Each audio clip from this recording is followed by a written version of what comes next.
Vous êtes sur Fun Radio, on accueille un artiste qu'on adore et on est très très fiers de l'avoir dans l'émission avec nous. Il cartonne avec Santé, avec l'enfer aussi que vous entendez toute la journée sur Fun Radio. C'est Stromae qui est au téléphone. Salut Stromae. Hello. Salut Samielou, vous allez bien? Ça va super et toi? Ouais, ça va, merci pour l'accueil. Avec plaisir, c'est ton grand retour depuis ton album Racine Carrée en 2013.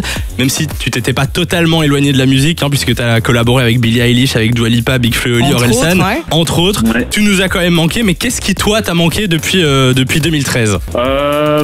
Être sur scène, manquer, composer aussi. Même si des fois c'est un peu dur parce qu'on est vraiment tout seul et un peu dans son studio tout seul, on se dit est-ce que c'est bien, est-ce que c'est nul? Après, et donc on se sent un peu, des fois c'est un peu dur quoi. C'est comme toutes les périodes, quand on travaille sur un long projet, il y a toujours des hauts et des bas quoi. Il y a des moments c'est plus compliqué, des moments où on se sent le meilleur de la terre. Ouais, voilà. C'est sûr. Et là, 8 ans plus tard, ça y est, en octobre l'année passée, tu nous fais découvrir Santé, dans lequel tu nous invites à lever notre verre à ceux qui bossent quand on fait la fête. Ces métiers pas évidents qu'on oublie parfois.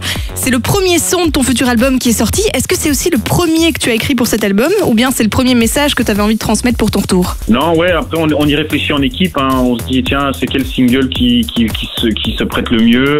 On y réfléchit tous ensemble. Mais en même temps, non, pour répondre à ta question, c'est pas le premier morceau que j'ai composé. Okay. Le premier, c'est donc un morceau que vous n'avez pas encore entendu, qui est sur l'album, qui s'appelle Invaincu. Mais sinon, le plus vieux que vous connaissez, c'est L'Enfer. C'est le plus vieux que j'ai composé.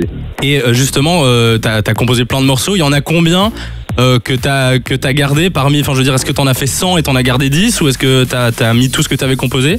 En fait, ça dépend de ce qu'on appelle morceau, parce que si tu comptes un refrain et juste un couplet, ou même juste un refrain, tu dois en avoir une cinquantaine, une centaine, je sais pas, j'en ai quand même beaucoup, mais en général, ceux que je termine, ils finissent sur l'album. Et après Santé, on a pu découvrir L'Enfer, bien sûr, que t'as interprété en pleine interview au JT de TF1. Je vais pas dire que je le sentais, mais moi, quand je regardais l'interview, je me suis dit, il va y avoir quelque chose. Il y a quelque chose qui va se passer.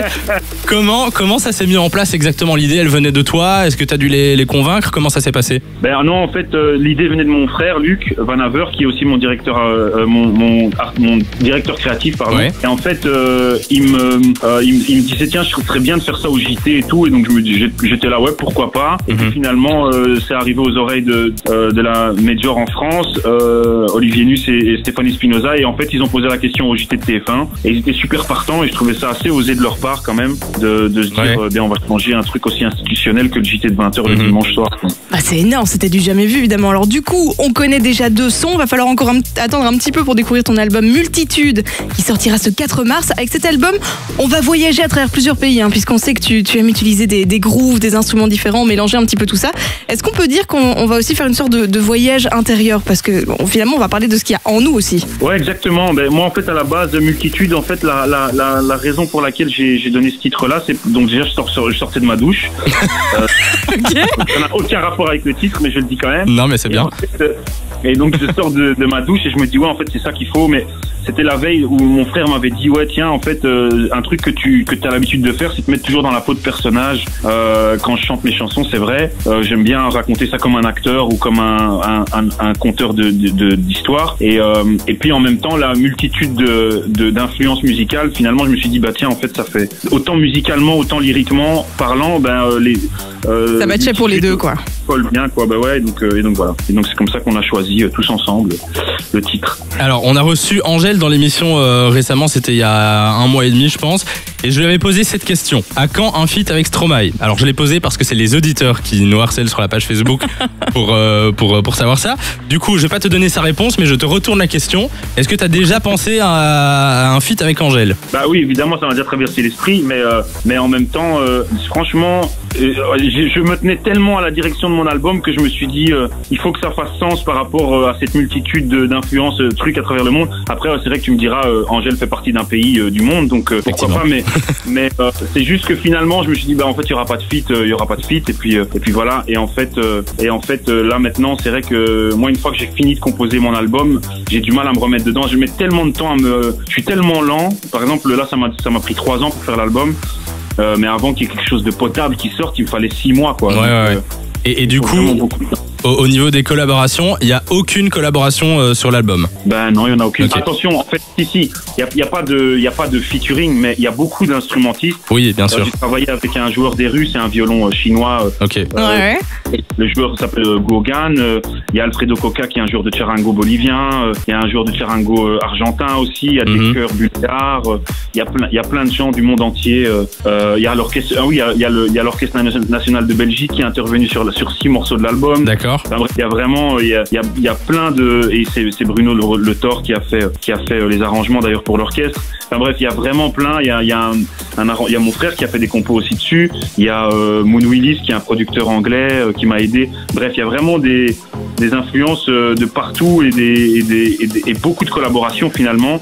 Même s'il y a que mon nom qui apparaît en tête de l'affiche, mais il y en a beaucoup dans les crédits quoi. Mais c'est génial parce qu'on sent qu'il y a des horizons très différents. On a envie de le découvrir forcément. On attend encore un petit peu.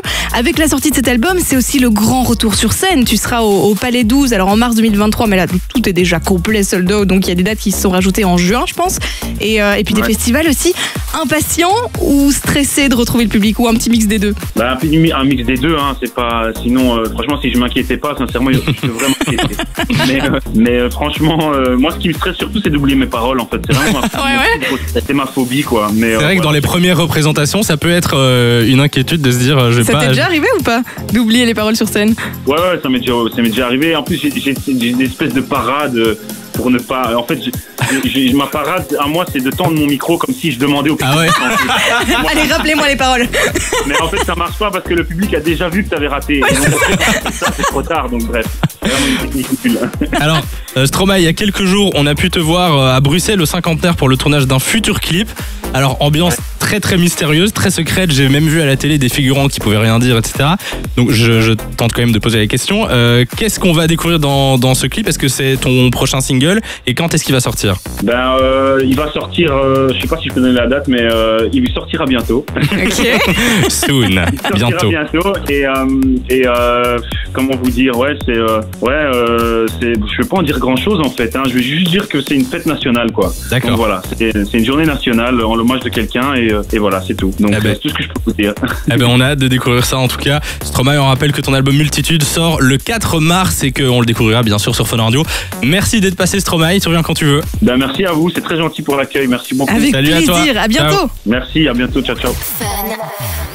Fun Radio. Enjoy the music.